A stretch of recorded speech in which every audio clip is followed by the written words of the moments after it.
Hello everyone, hope I am audible. आवाज आ रही है आप सभी को? या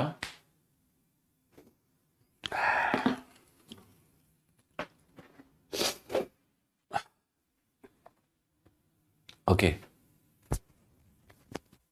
हाँ, वो शायद एक बैच में लिंक ही नहीं दिख रहा था ना आप लोगों को, तो एक बैच में फिर मैंने टीम से बात करी। मेरा क्या कर रहे हो तुम लोग?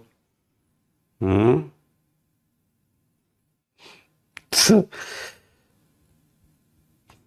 भूल जाते हैं। हम्म। भूल जाते हैं। कभी कभी वो लोग, कुछ गलती हो जाती है, क्या किया जाए, है ना? ऑलराइट। सो कैसी चल रही तुम लोगों की तैयारी वायरी? सब सही चल रहा है ना? सो एक बात का सभी को ख्याल रखना है अपनी प्रिपरेशन में, ठीक है?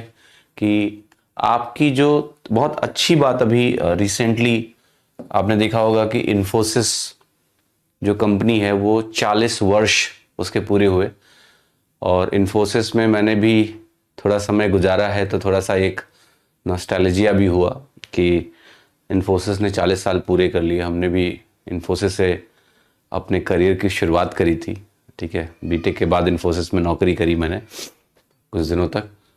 तो उस कंपनी में जब हम गए थे, मुझे याद है, तो नारायण मूर्ति का चेहरा बहुत बड़ा था वहाँ पर। वो आते भी थे, ओपन सेशंस होते थे जिसमें वो आते थे, बात करते थे ट्रेनीज से, या उनके जो सीईओ वगैरह थे। काफ़ी बढ़िया एक कल्चर था, इतनी बड़ी कंपनी वो बनी। और तब तो इतना समझ में नहीं आता था कि कंपनियां कैसे बनती हैं, क्या होता है। फिर जब हमने अपना काम शुरू किया, हमने भी एक छोटी सी कंपनी बनाई, तो ये समझ में आया यार, इतनी बड़ी कंपनी बनाने के लिए, मतलब समझ रहे हो कि क्या लगा होगा।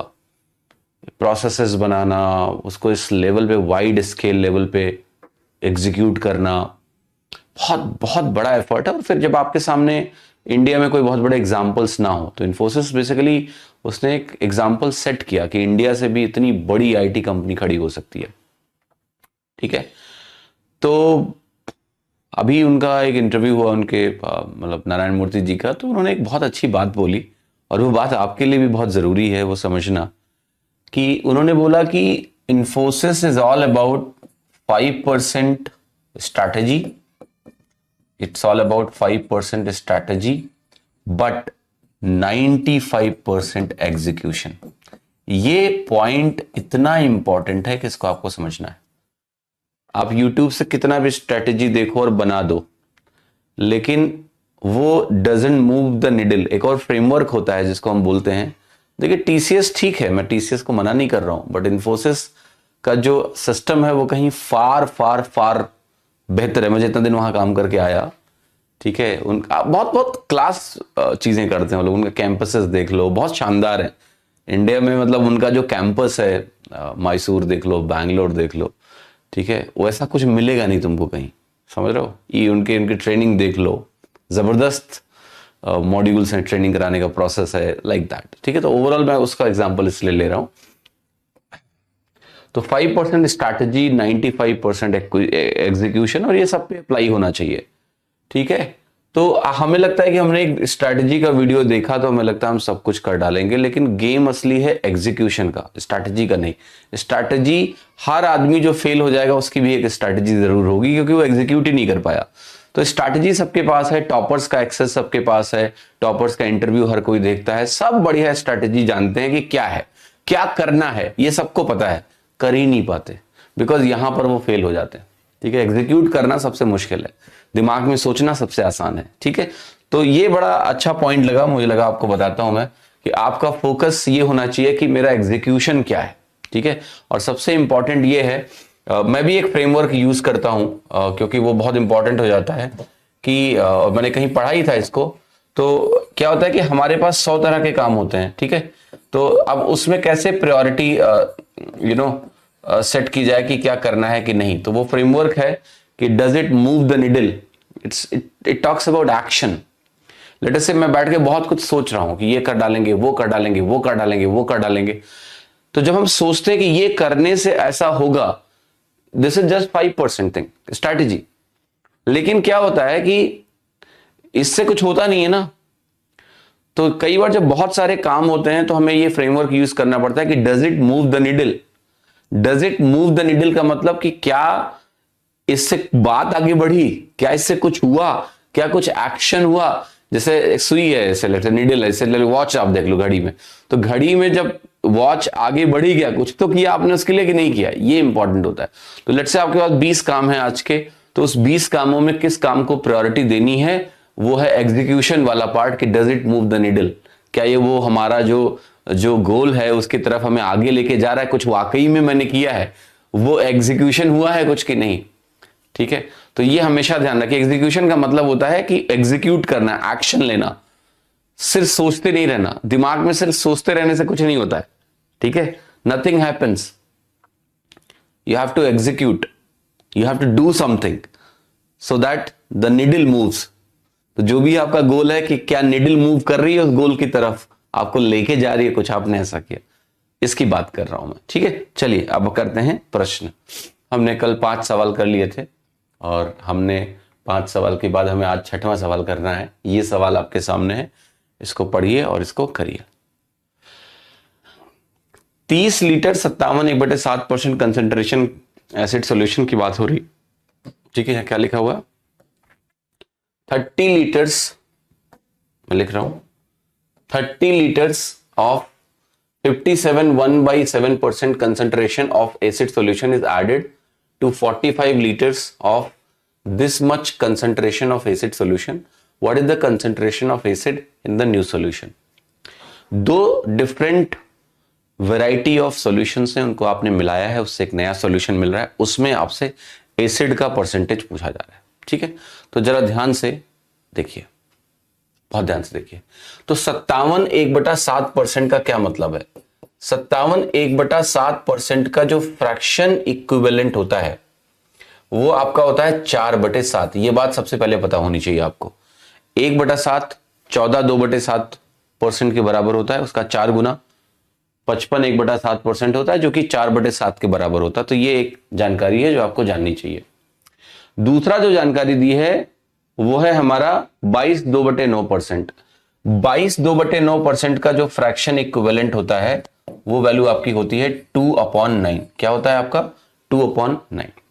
क्योंकि ये परसेंटेज थोड़ा फ्रैक्शंस, मतलब ये सीधे साधे परसेंटेज नहीं, 50 25, तो एलिगेशन में इस पे सीधा नहीं लगाऊंगा, मैं फ्रैक्शन कैलकुलेट करूंगा 4/7 2/9। अब कह रहा है कि इसको मुझे 30 लीटर इसका लेना है और 45 लीटर उसका लेना है।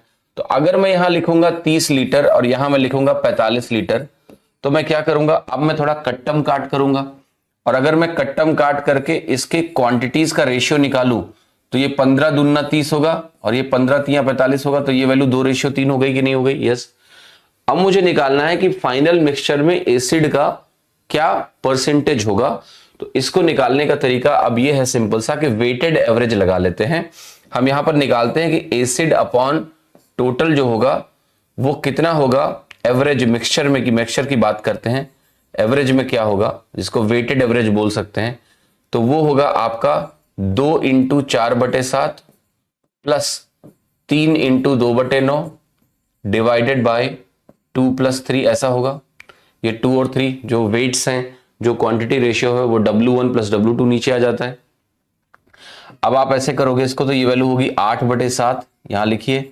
यहां पर ये वैल्यू आपकी हो गई 6/9, यहां लिखिए। यहां पर वैल्यू नीचे क्या आ गई 5, वो यहां लिखिए। 9 8 कितना हो गया आपका 72 हो गया, 7 6 42 हो गया, यहां लिखिए। और ये वैल्यू आपकी कितनी है 7 × 9 × 5। अभी उत्तर नहीं आया है, अभी आप उत्तर की तरफ बढ़ रहे हो। ये वैल्यू आपकी हो गई सिंपली 63 × 5। 63 × 5 315 होता है।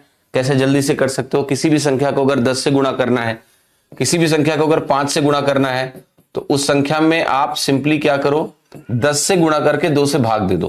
तो सिंपल आप देखो 630/2 हो गया, जो कि 315 के बराबर हो गया, वही मैंने यहां लिख दिया। ऊपर जो वैल्यू आई आपकी वो हो गई 2 2 4 7 4 11, यानी ये वैल्यू आपकी हो गई 114। तो अब ये एसिड अपॉन टोटल है मिक्सचर में। एसिड अपॉन टोटल क्या है मिक्सचर में। मुझे अगर इसका परसेंटेज निकालना है तो अब इसका परसेंटेज निकालना पड़ेगा।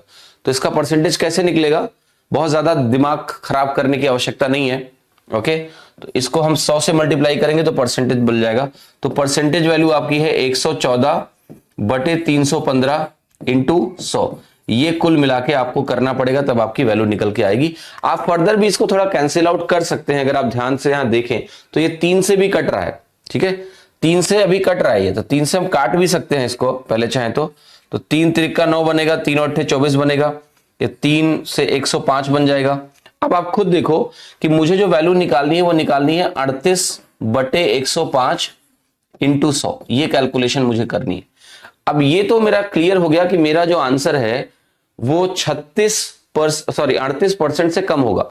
अगर नीचे 100 होता तो आंसर 38% होगा, नीचे 105 है तो परसेंटेज 38 से थोड़ा सा कम होगा। और सिर्फ एक ही ऑप्शन है जो ऐसा है जो करेक्ट हो सकता है इस केस में, वो है बी के अलावा, सॉरी, एक ही ऑप्शन है वो है ए के अलावा कोई और ऑप्शन सही हो ही नहीं सकता। ठीक है, क्लियर है, समझ में आया सभी को?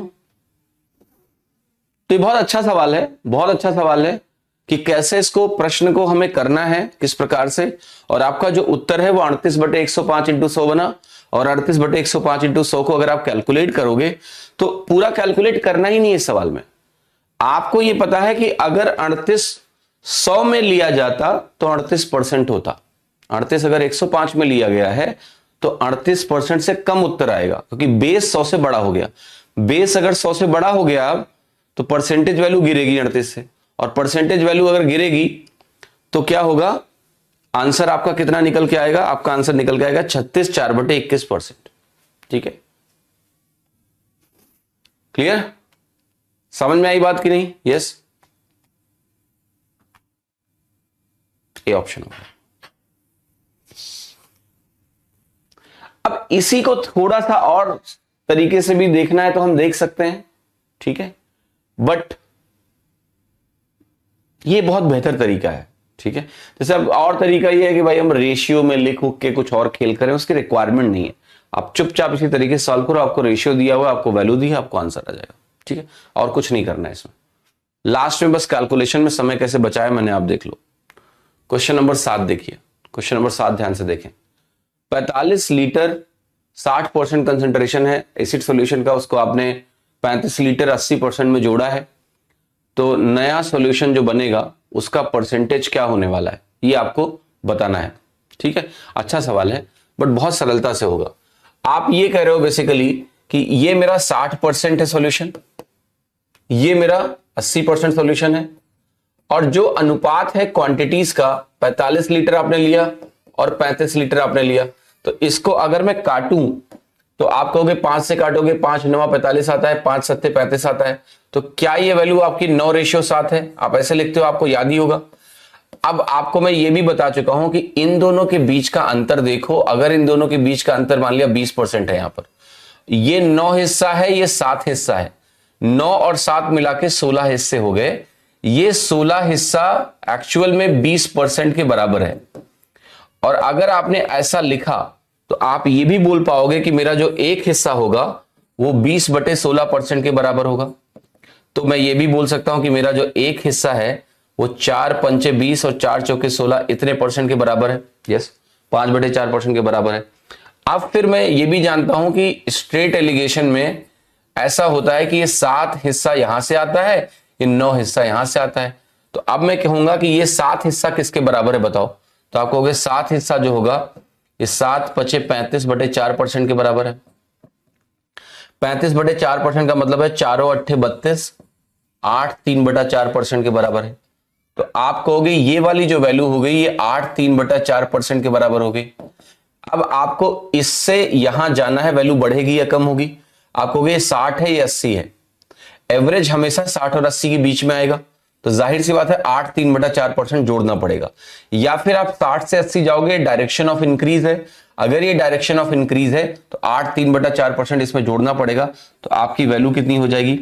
68 3/4%, जो कि आपको दिया हुआ है ऑप्शन बी। आपको ऑप्शन क्या दिया हुआ है? बी। बी आप लगा सकते हो, ठीक है, बी आप लगा सकते हैं। That's how you can mark the answer. सभी को समझ में आ रहा है सवाल? कुछ भी सवाल में ऐसा मुश्किल नहीं है, खतरनाक नहीं है, आप सॉल्व करो और लगा लो। Okay, clear. थोड़ा सा इस सवाल में सेंस भी लगा सकते हो आप, बट सतर्क रह के ही लगा सकते हो, ठीक है। जैसे 9:7 है, तो आप कहोगे इसकी तरफ थोड़ा सा सरका होगा, कितना, थोड़ा सा, राइट। 70, तो अगर ये दोनों 1:1 में होते तो औसत 70% होता, बट ये 9 हिस्सा है 7 की तुलना में, तो अगर ये 9 हिस्सा है 7 की तुलना में और मैं औसत निकालने जाऊं तो औसत थोड़ा सा सरक जाएगा, उधर 70 से थोड़ा कम हो जाएगा। अब कितना कम हो जाएगा ये सेंस की बात है, अगर आ गया सेंस तो आप ए लगा दो, नहीं आया सॉल्व करो। बेहतर है सॉल्व करो ऐसे सवालों को, रिस्क मत लो, ठीक है। दूसरा तरीका, इस सवाल को हम औसत से भी लगा सकते थे, एलिगेशन ना लगाते। आप ये कह दो कि हम मान लेते हैं कि हमारा औसत 60 है, ऐसे करते थे ना, हमने मान लिया कि औसत 60 है, तो 9 लोगों का डिवीजन 0 हो गया। ये जो 7 लोग हैं ये +20 का डिवीजन हमें देने वाले हैं, हर एक आदमी +20 का डिवीजन देगा। तो आप कहोगे नेट डिवीजन मुझे मिलेगा 20 × 7 का, और वो भी प्लस के साथ। 7 लोग हैं, 20 एक्स्ट्रा लेके आ रहे हैं 60 की तुलना में, तो ये नेट सरप्लस हुआ, इसको इसमें जोड़ दो और ये 16 लोगों में डिवाइड कर दो, 9 7 16 लोगों में, तो आपकी वैल्यू हो गई 60 प्लस, सेम बात होगी, आप काटोगे यहां पर तो आपकी वैल्यू जो है कटेगी 4 चौके 16, 4 पंचे 20, ये हो गया 5 7 35/4, यहां भी आ गया। और 35/4 जो आपका होता है, आप सभी को पता है कि होता है 4 8 32, 3 35/4, तो ये हो गया आपका 68 3/4%। आपका ये आंसर हो गया ए ऑप्शन, ठीक है, ए ऑप्शन। एवरेज का फॉर्मूला भी लगा सकते हो, बट सबसे कन्वीनियंट कहोगे आप तो ये है यार। ऐसे सोचो, 2 औसत पता है, दोनों का रेशियो पता है, डिवीजन लगाओ ना, डिवीजन लगाओ ना, औसत मान लो 60 है, दूसरा वाला से डिवीजन मिल जाएगा, उसको सारे में डिवाइड कर दो, तो औसत पढ़ रखा है तुमने, उसका इस्तेमाल करो, यूज करो।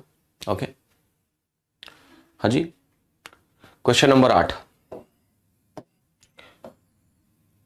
एक एलॉय है ए, उसमें गोल्ड और सिल्वर है 2:3 में। एक एलॉय बी है, उसमें गोल्ड और सिल्वर है 5:4 में। ए और बी को आपने लिया है 3:5 में और इसको मेल्ट किया है, पिघलाया है, और एक नया एलॉय बनाया गया है। परसेंटेज ऑफ सिल्वर नए एलॉय में कितना होगा? तो गोल्ड सिल्वर 2:3, दूसरे में गोल्ड सिल्वर का रेशियो दिया है, और किस अनुपात में आप इनको मिला रहे हो ये भी दिया हुआ है। मेल्ट करके आपने नया एलॉय बनाया है, उसमें आपको बताना है कि सिल्वर का परसेंटेज कितना होगा। तो एक काम हम करते हैं, सीधे लिखते हैं, ये 2:3 यहां लिखो, यहां पर ये वैल्यू आपकी 5:4 है, इसको ऐसे लिख लेते हैं, राइट। ये हमारा गोल्ड है, ये गोल्ड है, और ये हमारा सिल्वर है, तो ऐसे इसको हम मेंशन कर लेते हैं, गोल्ड और सिल्वर।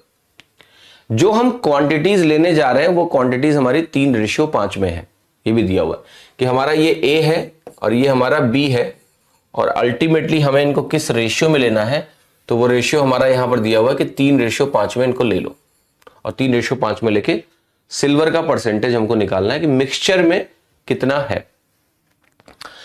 तो कोई बात नहीं, सेम तरीका हम अपना सकते हैं, जो अभी तक करते आए हैं वही करेंगे। हम कहेंगे सिल्वर यहां कितना है, आप कहोगे 3/5 है, 3 टोटल 5। यहां सिल्वर कितना है, 4 में 5 4 9, 4/9, ये टोटल सिल्वर हो गया।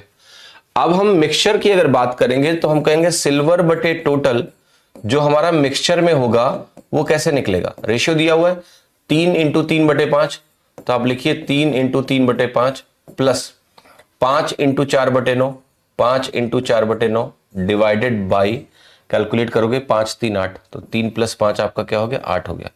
जरा इसको कैलकुलेट करते हैं, ये 8 हो गया। 9/5 आपकी वैल्यू यहां आ गई, यहां पर आपकी वैल्यू आ गई 20/9। अब हम आगे करेंगे कैलकुलेशन। 9 9 कितना होता है, 81, और 20 5 100, 181/5 × 9 × 8 आपकी ये वैल्यू होगी, ठीक है। ये आपके सामने प्रस्तुत है, लिख दिया मैंने।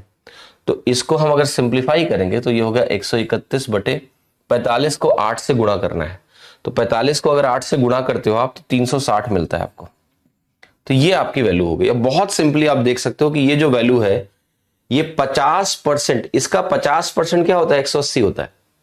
किसी भी चीज का 50% क्या होता है, उसका आधा होता है। तो 360 का आधा क्या होता है, 180, उससे तनिक सा ज्यादा है। तनिक का मतलब क्या, डी ऑप्शन, तो डी करेक्ट हो गया।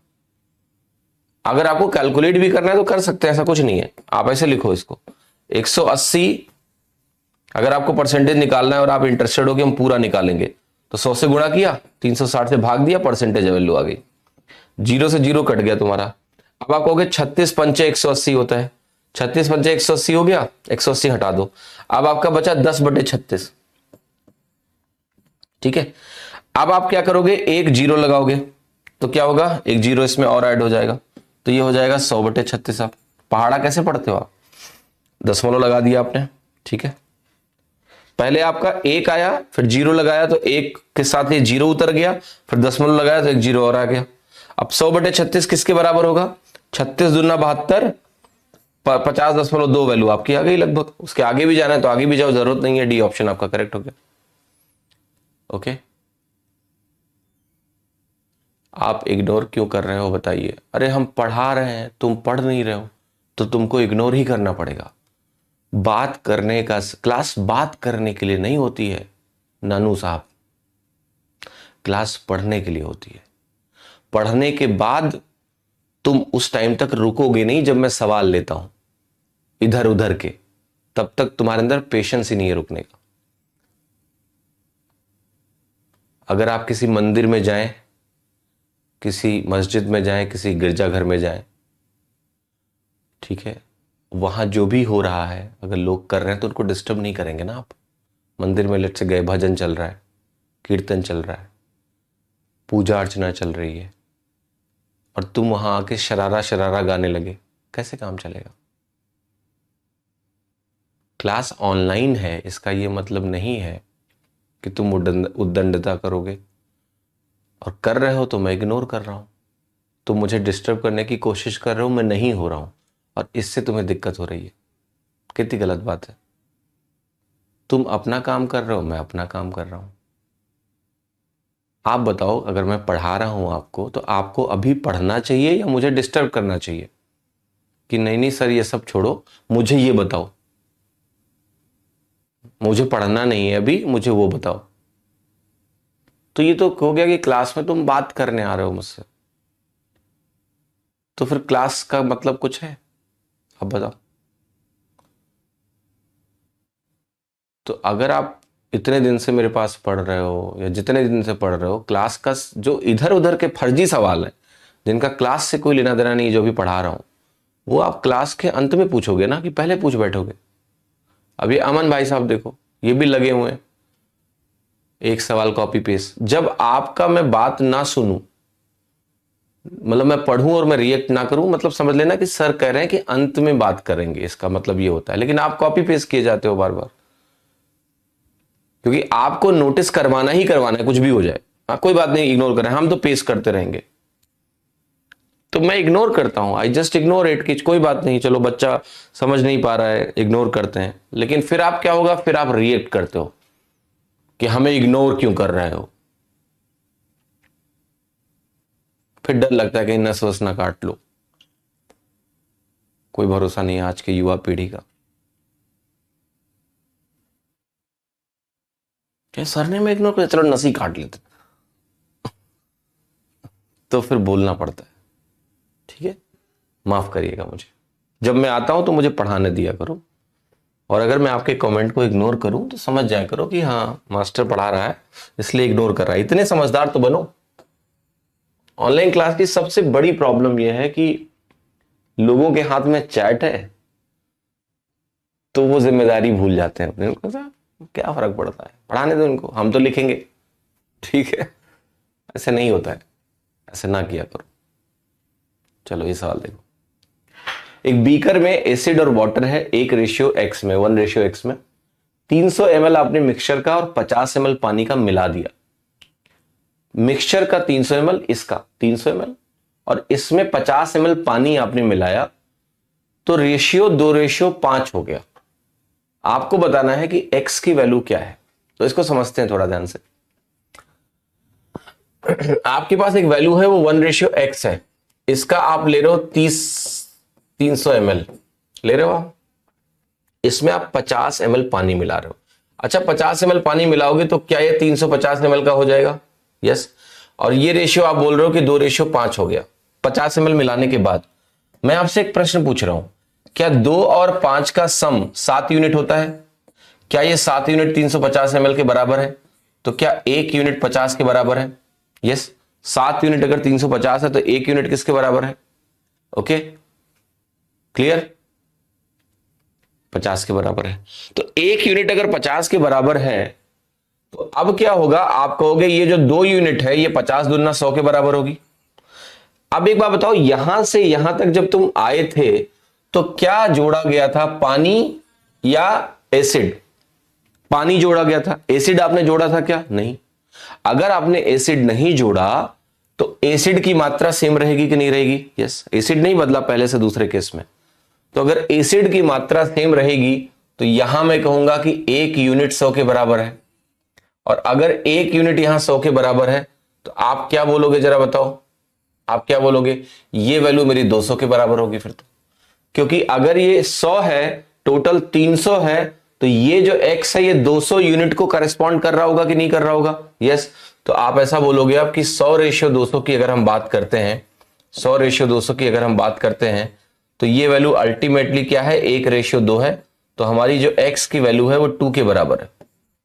x की वैल्यू आपकी 2 के बराबर है। ऑप्शन क्या हो गया? ए। ठीक है, तो बहुत छोटा सवाल था। 50 ml पानी मिलाया, 350 हो गया, तो वहां से हमने निकाल लिया एसिड की क्वांटिटी क्या है। पहले केस से दूसरे केस में आने में पानी जोड़ रहे हो तुम तो एसिड की मात्रा नहीं बदलेगी, तो पहले बाद में भी 100 है, पहले भी 100 होगा। अगर पहले 100 है, टोटल 300 है, तो x की वैल्यू 200 हो गई। 100:200 1:2 होता है, x की वैल्यू 2 हो गई। ठीक है, ओके। हाँ जी, क्वेश्चन नंबर 10 बहुत ध्यान से देखिए। एक मिक्सचर के बारे में बोला गया है कि उसके 11 पार्ट्स हैं प्योर मिल्क के और 2 पार्ट्स हैं पानी के। मिक्सचर में क्या है? 11:2 है मिल्क और वाटर। इसको इस तरीके से बोला है 11 पार्ट 2 पार्ट। अगर 35 लीटर पानी का जोड़ा जाए मिक्सचर में तो जो नया मिक्सचर होगा उसमें twice as much pure milk as water होगा। ठीक है, अब रेशियो क्या हो गया? 2:1 हो गया। कितने litre pure milk original mixture में थे? तो ये सवाल क्या है, इसमें नंबर ना लिख के उस नंबर को शब्दों में बदल दिया गया है। तो देखिएगा ध्यान से, मैं लिख रहा हूं इसको, पहले सवाल को लिख रहा हूं। तो यहां पर आपको दिया है मिल्क और वाटर। अब आपसे क्या कह रहा है कि पहले ये 11:2 है, लिख दिया मैंने। ओके, फिर कह रहा है अगर 35 लीटर हम पानी मिला दें मिक्सचर में तो यहां ये 2:1 हो जाएगा। क्या हो जाएगा? 2:1 हो जाएगा। कितने लीटर प्योर मिल्क शुरुआत में थे? अब आपको पता है यहां क्या जोड़ा गया? पानी। पानी कितना जोड़ा तुमने? 35 लीटर पानी जोड़ा तुमने। जब तुमने पानी जोड़ा है तो क्या मिल्क की मात्रा बदलनी चाहिए? नहीं बदलनी चाहिए। और अगर मिल्क की मात्रा नहीं बदलनी चाहिए तो हम कर सकते हैं कि ये वैल्यू हम 2 से गुणा कर दें इधर, राइट? तो हमने 2 से गुणा कर दिया इसको, लेकिन हमें यहां 11 से गुणा करना पड़ेगा क्योंकि हमें मिल्क की मात्रा सेम करनी है ना। तो 11 दूना 22, 2 × 11 22। हमें मल्टीप्लायर सेम करना है। मल्टीप्लाइंग फैक्टर जो आपको होता है, मल्टीप्लायर होता है, उसको सेम कर लेंगे तो हम कंपेयर कर पाएंगे। तो ये वैल्यू 2 से गुणा हुई, ये वैल्यू 11 से गुणा हुई। अब देखो यहां पर जो ये वाटर है क्या हो गया? इस शुरू में 22 हो जाएगा। बेसिकली ये वैल्यू आपकी हो जाएगी 22:44। 44 हो जाएगा क्योंकि आप नहीं, सॉरी, ये 11 दूना 22 है, 4 हो जाएगा। ये पहला मिक्सचर है हमारा। दोबारा 11 से मल्टीप्लाई करोगे तो ये वैल्यू होगी 22 और यहां होगा 11। अब आपको समझ में आ गया कि ये 22 और 22 सेम हो गया। सेम रखना भी था क्योंकि मिल्क तो बदलना नहीं चाहिए।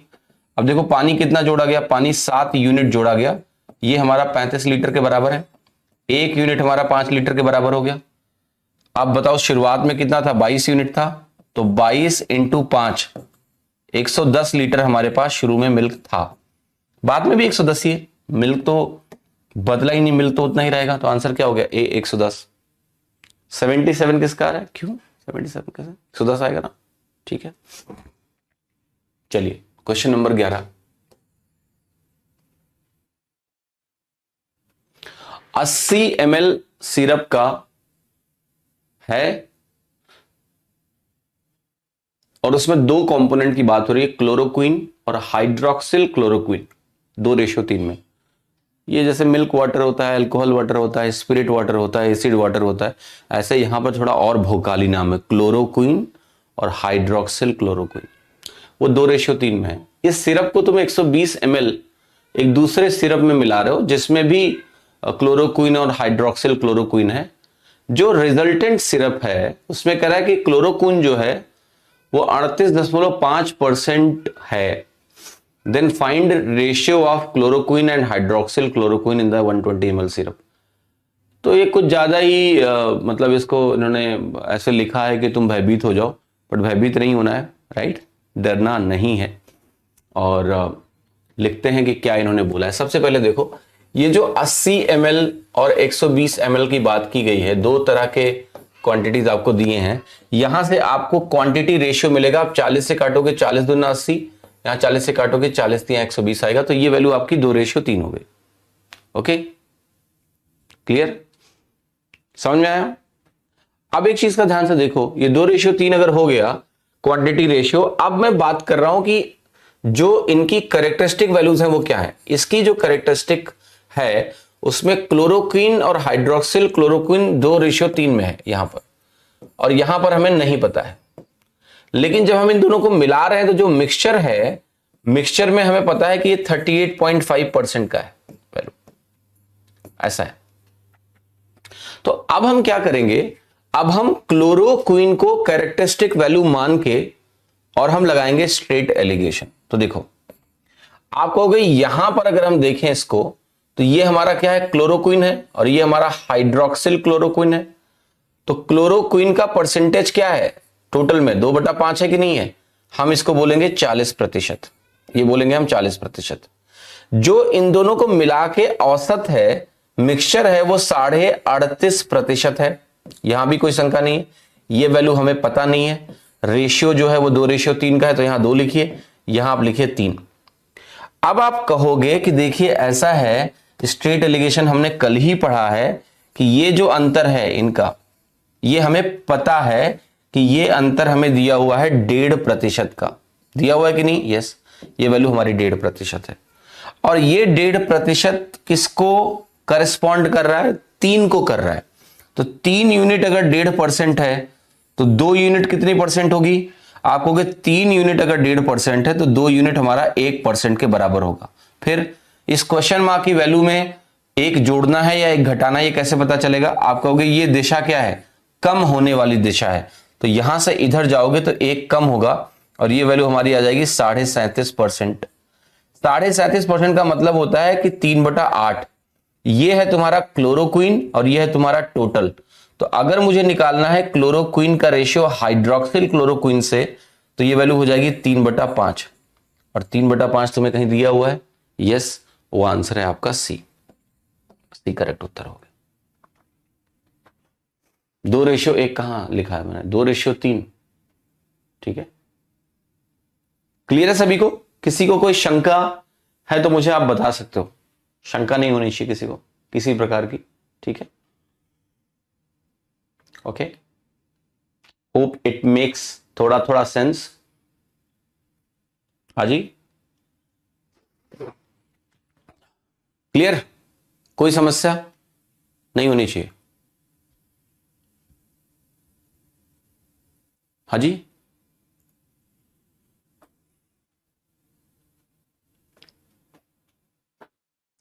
ऑलराइट, समझ में आया सभी को?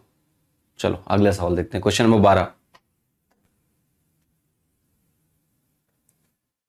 12वां सवाल देखिए।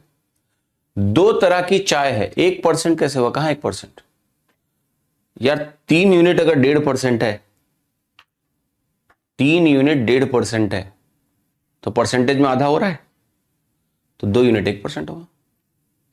It's like simple ratio. हाँ जी, it's like simple ratio. Okay, 2 की वैल्यू 4 कैसे होगी, डबल कैसे करोगे? अगर 3 1.5 हो रहा है, आधा हो रहा है, तो 2 4 कैसे हो जाएगा? नहीं, हाँ जी, क्लियर? तो एक बार घर पे रिवाइज कर लेना, आप थोड़ा सा कहीं गलत समझ गए हैं कुछ। और कल वाली क्लास जरूर देख लेना जिसमें मैंने समझाया है स्ट्रेट एलिगेशन क्या होता है। दो तरह की चाय हैं, 7.1 रुपए पर किलो और 9.7 रुपए पर किलो। कितनी क्वांटिटी पहले टाइप की चाय को लें और दूसरे टाइप की 5 किलो के साथ मिक्स करें कि जो रिजल्टेंट प्राइस है वो 9.1 हो जाए। सिंपल एलिगेशन लगाना है आपको। और वो एलिगेशन कैसे लगेगा, आप कहोगे ये है मेरा 7.1, ये है मेरा 9.7, इसको मिलाएंगे तो हमें चाहिए 9.1। यहां से अंतर निकालोगे 2 आएगा, यहां से अंतर निकालोगे 0.6 आएगा। मैं रेशियो की अगर बात करूं और यहां से मैं सिंप्लीफाई करूंगा तो इसको हम ऐसे भी लिख सकते हैं 6:20। फिर मैं 2 से काट सकता हूं, 2 तिहाई 6 और 2 दहम्मा 20। एक तरह से वैल्यू कितनी आ गई आपकी 3:10। अब देखना ये हमारा दो टाइप था, ये टाइप 1 मान लेते हैं और ये हमारा क्या था टाइप 2 मान लेते हैं। टाइप 1 और टाइप 2 हो गया।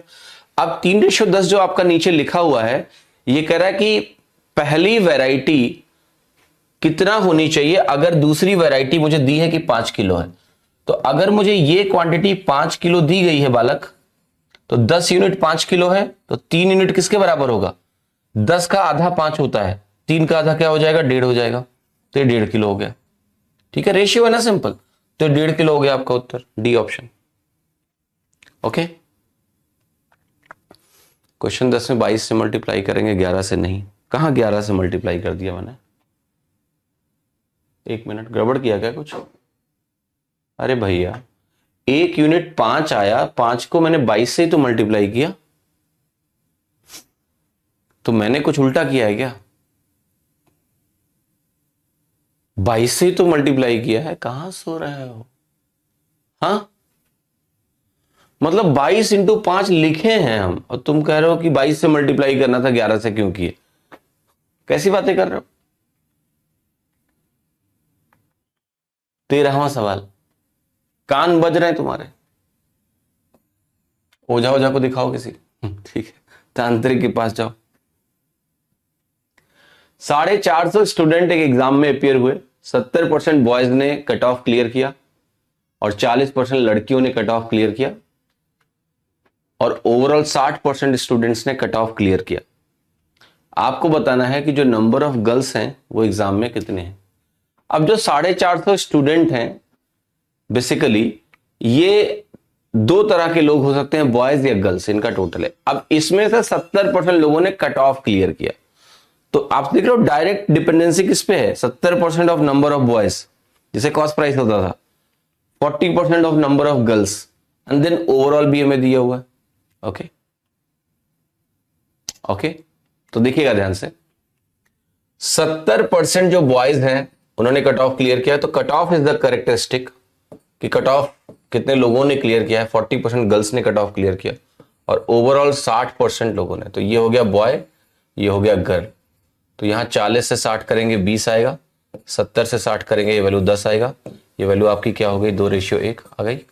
और अगर ये वैल्यू मेरी 2:1 आ गई तो अब पूछा है कि नंबर ऑफ गर्ल्स कितने हैं। आप कहोगे इनका जो कुल टोटल है वो 3 यूनिट का है और ये 3 यूनिट क्वेश्चन के हिसाब से 450 के बराबर है, क्योंकि टोटल नंबर ऑफ स्टूडेंट 450 है, ये बॉय प्लस गर्ल 3 यूनिट है। 1 यूनिट तुम्हारा कितना आ गया 150 के बराबर आ गया, और 1 यूनिट अगर मेरा 150 के बराबर आ गया तो आप मुझे बताओ ये 150 हो गया और ये कितना हो गया 300 हो गया। पूछा क्या गया है यार, पूछा गया है कि नंबर ऑफ गर्ल्स कितनी है 150। ठीक है, अच्छा अब वापस आते हैं। अमन जी का डाउट कुछ और था, मैं कुछ और समझ गया था, माफ करिएगा अमन जी। आप कह रहे हो ये बात कि भाई तुमने यहां पर 11 से क्यों नहीं मल्टीप्लाई किया, 22 से क्यों किया। तो ये रेशियो में मैंने आपको बहुत अच्छे से बताया है कि हमने जो मल्टीप्लायर निकाला है यहां पर वो किस रेशियो से निकाला, इसी से निकाला ना। पहले दोनों को बराबर किया, 22-22 किया, फिर हम कह रहे हैं कि देखो यहां पर मिल्क सेम है, तो ये हमारा वाटर 4 से 11 हो गया, तो वाटर 7 यूनिट जुड़ा, 1 यूनिट 35 के बराबर है। तो जो तुमने ये मल्टीप्लायर निकाला है, ये मल्टीप्लायर इस रेशियो के हिसाब से निकाला है, तो मल्टीप्लिकेशन तुम्हें यही करना पड़ेगा, वहां नहीं, क्योंकि रेशियो में जब आप 11 को 22 लिखते हो तो आपका मल्टीप्लायर आधा हो जाता है। समझना इस बात को। तो जब इस रेशियो का इस्तेमाल करके तुम मल्टीप्लायर निकाल रहे हो तो तुम यही निकाल रहे हो कि यहां पर 1 यूनिट 5 के बराबर है, यहां नहीं। ये आपको बहुत अच्छे से समझाया मैंने रेशियो में, तो रेशियो एक बार रिवाइज करो अच्छे से। क्वेश्चन नंबर 12 में 20 कहां से आया? क्वेश्चन नंबर 12 में 20 कहां से आया यार? 0.6 है ना, ये बचपन में ले चलेंगे तुमको अभी। 0.6 और ये 2 है, दशमलव हटाते हैं तो क्या करते हैं, नीचे 20 हो जाता है ना। ये दशमलव हटाने के लिए एक 0 आ गया। आपको ये दशमलव दिख नहीं रहा था क्या? यहां लो बड़ा कर देते हैं, दशमलव था ये। ठीक है, 13 सवाल पे 14 सवाल पे आ जाओ। कह रहा है औसत जो है 68 लड़कों के वेट का 50 किलो है और 51 लड़कियों का 55 किलो है। अरे बाप रे, लड़कियां लड़कों से ज्यादा हैवी हैं। Find the overall average of boys and girls. Okay, तो देखो यहां पर क्या है, आपको क्वांटिटीज पता है 68 और 51, आपको एवरेजेस पता है 50 और 55। ठीक है, आपको बताना है आपका आंसर क्या होगा। तो देखो एक चीज तो यहां बहुत क्लियर है कि मेरे ये दोनों आंसर नहीं होंगे। क्यों, कैसे देखा मैंने? सवाल इतना आसान है कि मैं थोड़ा टाइम पास कर लेता हूं। इसलिए नहीं होंगे क्योंकि देखो आप 50 और 55 को अगर ध्यान से देखते हो, औसत एग्जैक्टली बीच में होगा तो 52.5 होगा। लड़का ज्यादा है तो डोमिनेट करेगा, तो औसत 50 की तरफ और सरक आएगा, यानी मेरा आंसर 52.5 से कम होने वाला है। 52.5 से कम होने वाला है, तो ये दोनों नहीं होंगे, दे आर नॉट करेक्ट। और देखो ये रेशियो 4:3 का बनेगा ना, 17 चौके 68, 17 तिया 51। अब 4:3 में अगर आप सिर्फ सेंस लगा लो कि कम होके क्या ये हो जाएगा या ये हो जाएगा, क्योंकि मिडिल पॉइंट 52.5 है, तो इन दोनों में से क्या हो जाएगा। ये थोड़ा क्लोज कॉल है, ये इतना आसान नहीं कैसे हवा में बोल दो। 51 8/9, 52 1/7, ये वैल्यू 52 के आसपास है, ये भी 52 के आसपास ही है। 52 से थोड़ा कम है, 52 से थोड़ा ज्यादा, बट है दोनों 52.5 से कम। बट आप सी इसलिए भी लगा सकते हो क्योंकि नीचे 7 दिख रहा है ना, और रेशियो 4:3 है, तो अगर तुम वेटेड एवरेज वाला फॉर्मूला लगाओगे तो 7 नीचे आएगा। तो इस तरह से हम लगा सकते हैं। ठीक है, बट एनीवे सॉल्व कर लेते हैं। सवाल इतना आसान था कि हमने कहा कुछ और ही करते हैं इसमें, बट एनीवे बहुत सिंपल है। 68 और 51, 17 चौके 68, 17 चौके 68, 17 तिया 51, 4:3 आप यहां लिखें ऐसे। ठीक है, 4:3 हो गया आपका। अब आप कह रहे हो कि ये वैल्यू जो मेरी है ये 50 किलो है, ये वेट है हमारे, वेट्स कितने हैं 50 kg, और ये मेरा कितना है 55 किलो, 50 एंड 55। कैसे करेंगे, हम मान लेते हैं कि हमारा जो औसत है वो 50 है, तो ये 4 का डिविएशन 0 हो गया। ये जो 3 लोग हैं ये 5 एक्स्ट्रा लेके आएंगे क्योंकि इनका डिविएशन +5 हो जाएगा, तो +5 × 3 कितना हो जाएगा, 15 हो जाएगा आपका। और इसको मैं डिवाइड करने जा रहा हूं 4 + 3 7 से, तो ये वैल्यू हो गई 50 + 7 दूनी 14 1/7, तो आपका उत्तर जो आ गया वो आ गया 52 1/7। तो एग्जैक्टली हमने सॉल्व करके भी देख लिया कि आंसर 52 1/7 है। हाँ बिल्कुल, एक हिंट है कि हम 4 3 7 देख के लगा दें यार नीचे, क्योंकि रेशियो 4:3 है तो नीचे 7 आना चाहिए। पर आपको पता है एक प्रॉब्लम भी है उसमें, 7 नीचे आना 100% जरूरी नहीं है, कट भी तो सकता है 7, तो 53 भी करेक्ट हो सकता है। हाँ, अगर आपने 53 को एलिमिनेट कर लिया है पहले, तो अब नीचे सारे ऑप्शन फ्रैक्शन में है तो 7 आएगा। हाँ, डिविजन बहुत अच्छा तरीका होता है यार, वेटेड एवरेज का फॉर्मूला लगाने से तो अच्छा डिविजन लगाओ। एलिगेशन लगाना भी नहीं सही होता है। जब आपको रेशियो दिया हो, जब आपको दोनों की वैल्यूज दी हो और एवरेज निकालना हो, तो या तो वेटेड एवरेज का फॉर्मूला यूज करो, बट उससे भी ज्यादा कन्वीनियंट आपका डिविएशन हो जाता है। छोटे छोटे नंबर्स हो जाते हैं ना, आसान हो जाता है। ओके, आगे बढ़े। ओके, आप जैसी थिंकिंग मेरे से नहीं हो पाती है, वक्त लगता है नीता जी, कोई परेशानी की बात नहीं है ना, थोड़ा थोड़ा करके करते रहो आप। मोस्ट ऑफ द एस्पिरेंट्स के पास ये सोच होती नहीं, तो कंपटीशन निकालने के लिए ऐसा नहीं है कि आपकी थिंकिंग मेरे जैसे होनी चाहिए, नहीं, कंपटीशन तो ऐसे निकल जाएगा तुम्हारा। सवालों को हम बाकी तरीके से तो देख ही रहे हैं कि भाई डेविएशन कैसे लगाना है। प्रॉपरली भी अगर आप सॉल्व करोगे, मैं आपको बता रहा हूं, अगर आप प्रॉपरली भी क्वेश्चन को सॉल्व करके आंसर तक अंत तक निकालने वाले आदमी हो तो भी तुम्हारी टॉप रैंक आ सकती है, ऐसा कुछ नहीं है, परेशान मत हो इसके लिए। बट अगर कुछ एडिशनल आप जान जाओगे तो थोड़ा और सरल हो जाएगा आपके लिए।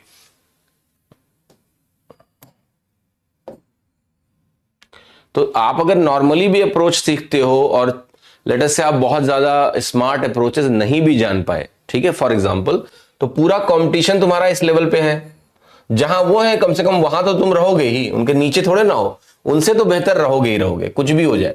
मेरे साथ पढ़ रहे हो तो जो आपका कंपटीशन है उससे बेहतर तो आप होगे ही होगे। अगर आप ये सब चीजें सीख लोगे तो कहने का मतलब है आप गैप बढ़ा के यहां पहुंच जाओगे, ये कभी आपको पकड़ ही नहीं पाएंगे, इतना दूर हो तुम। तो कोशिश करते रहो, जितना हो ठीक है। ओके, डेविएशन कैसे यूज किए उसके लिए आप एवरेज का टॉपिक रिवाइज करिए। स्क्वायर रूट ऑफ 67 जो भी हो, आप स्क्वायर रूट के पहले भी दो स्क्वायर रूट, खतरनाक नाम है यार। Average weight of the boys in class is 86.4 and that of girl in the same class is 71.8. If the average weight of all the boys and girls in the class is 78.6, then the percentage of the number of girls in the class is. अब देखो ये सवाल क्या है, कैसे आपसे कह रहा है कि जो हमारे बॉयज हैं उनका औसत दिया हुआ है, जो गर्ल्स हैं उनका औसत दिया हुआ है। ये दिया हुआ है आपको कि ये 86.4 है, इसको लिखिए। ये दिया हुआ है 71.8 है, इसको भी लिखिए। और सारा टोटल कर रहा है 78.6 है, इसको भी लिखिए। लिख दिया मैंने। अगर मैं इसका डिफरेंस निकालूं और मैं इसका डिफरेंस निकालूं तो देखो क्या वैल्यू आने वाली है। 71 7 78 होता है, ठीक है। मैं माइनस करने की कोशिश कर रहा हूं कि यहां से यहां कैसे आऊंगा। ये 6.8 है, 6.8 जोड़ोगे यहां पहुंच जाओगे। इन दोनों का मैं अंतर अगर आपसे कैलकुलेट करूंगा तो ये देखो 0.6 है, पहले 0.6 जोड़ोगे तो 79.4 मिलेगा और वहां से 7 तो 7.8 ऐसा कुछ आ रहा है। ध्यान से देखिए, क्या ये वैल्यू आपको मिलती हुई दिख रही है? हाँ। तो अब क्या करेंगे, फिर इसमें दशमलव कट जाएगा, ये वैल्यू बन जाएगी 68:78। फर्दर आप काट दो 2 से, 2 से अगर काटते हो तो ये वैल्यू हो जाएगी 34 और ये वैल्यू हो जाएगी मेरी कितना 39। इसका जो टोटल है वो 73 हिस्से हुए। अब डिनोमिनेटर में 3 ऑप्शन में 73 दिख रहा है, चौथा छुपा हुआ है, वो भी मेरे ख्याल से 73 ही होगा। तो इससे आपको कोई खास फायदा नहीं हुआ। लेकिन हमें निकालना है percentage of number of girls.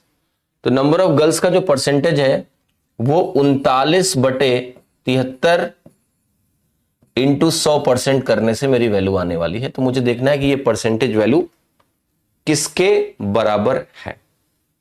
तो देखो इसमें क्या करेंगे, पहला कैलकुलेशन क्या है, या तो सीधा 5 बार ले जाओ और उसे सॉल्व कर लो 73 इंटू 5, क्योंकि मुझे निकालना है 3900/73। तो मैं करता हूं 3900/73 परसेंटेज में। सो 73 को अगर आप 5 से मल्टीप्लाई करते तो कितना मिलेगा? 5 से मल्टीप्लीकेशन का मतलब होता है 10/2 हमेशा। तो बेसिकली आपको ऐसे सोचना होता है। तो 730/2 अगर आप करोगे तो 365 आएगा। तो 365 यहां से अगर हटा दो तो 365 में कितना जोड़ने से 90 आता है? 25। तो 50% तो देखो अलग अगर आपने कर भी लिया तो उसके बाद जो आपको वैल्यू बच रही है वो बच रही है 250/73।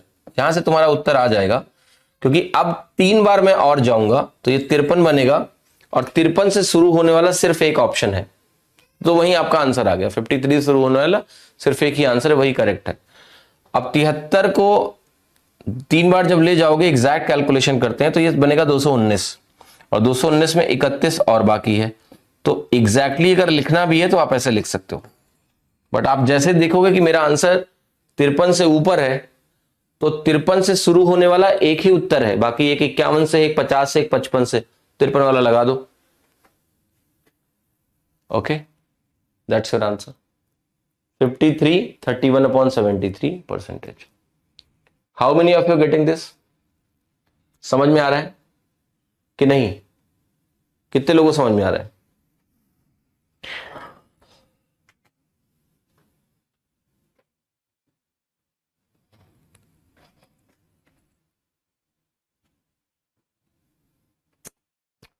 समय बचाओ तुम्हारा, चलो समय बचाते हैं।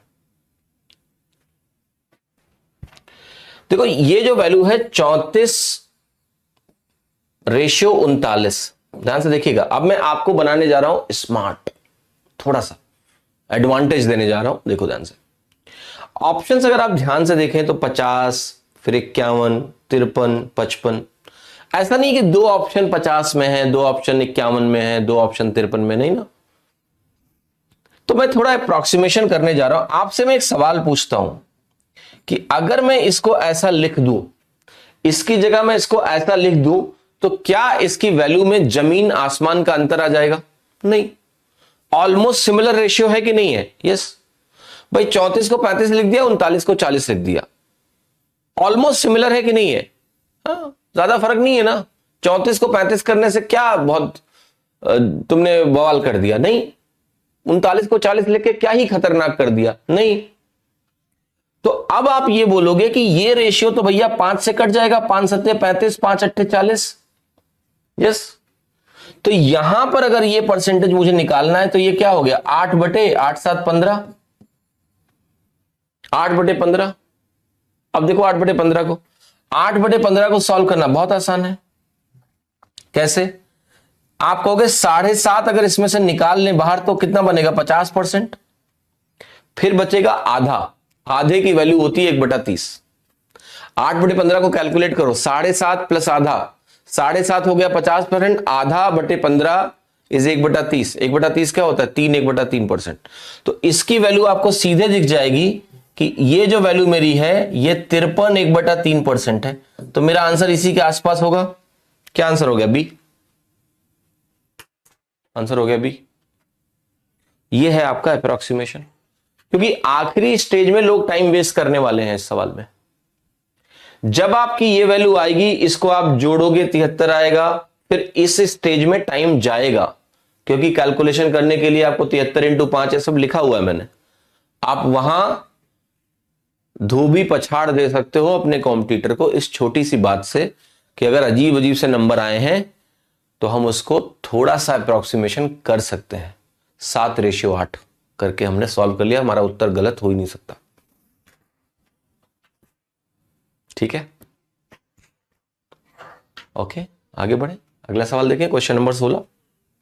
चलो, एवरेज 21 स्टूडेंट का 43 है, 2 स्टूडेंट छोड़ के चले जाते हैं तो एवरेज 41 हो जाता है। एवरेज वेट बताओ स्टूडेंट का क्या है। अब ये सब सवाल पता है किस लिए दिया गया है? ये सब सवाल इसलिए दिया गया है, ऑप्शन पर डिपेंड करता है ये मेथड। देखिए शांतनु जी, पहली बात समझिएगा, हम 10th की मैथ नहीं पढ़ रहे हैं, ये आपको पता है। तो ऑप्शंस हमेशा पार्ट ऑफ क्वेश्चंस हैं। समझ में आई मेरी बात की नहीं? क्वेश्चन इस बात का नहीं है कि ये क्वेश्चन ऑप्शन पे डिपेंडेंट है या नहीं है। क्वेश्चन इस बात का है कि अगर आप ऑप्शंस को देखे बगैर क्वेश्चंस करेंगे तो आप कभी इस चीज को कर ही नहीं पाएंगे, क्योंकि वो दिमाग में आपके कभी आएगा ही नहीं। समझ में आई बात की नहीं? यस, समझ में आया कि नहीं आया आपको? ठीक है, मैं आपको अब क्या समझाने की कोशिश कर रहा हूं। ये जो सवाल मैंने अभी सॉल्व किया है, तो जब मैंने सवाल खोला था और जब मैं इसको पढ़ रहा था, राइट, मेरा सवाल की रीडिंग हमेशा ऑप्शन के साथ ही खत्म होती है। मैं ऑप्शन को ग्लांस करता ही करता हूं, मैं ऐसे देख लेता हूं ऑप्शन को। ठीक है, क्लियर है कि नहीं? And when I am doing this, the moment I wrote this, ये चीज मेरे दिमाग में तुरंत आ गई थी। ये रेशियो जैसे मैंने लिखा था यहां पर 34:39, ये मेरे दिमाग में तुरंत आ गया था, क्योंकि मेरे सोचने का तरीका ही ऐसा ही है कि अप्रोक्सीमेशन माइंडसेट मेरा है हमेशा। तो वो माइंडसेट ही है। जब वो माइंडसेट है तो जब कुछ भी अजीब सी कैलकुलेशन दिखती है तो मेरा दिमाग ये सवाल तुरंत करता है कि इसको अप्रोक्सीमेट कर सकते हैं क्या। बट मैं जानबूझ के आगे गया, पूरा इसको लिखा कहानी की, बाद में बताऊंगा तुम्हें वो चीज। ठीक है, समझ में आएगी बात की नहीं है?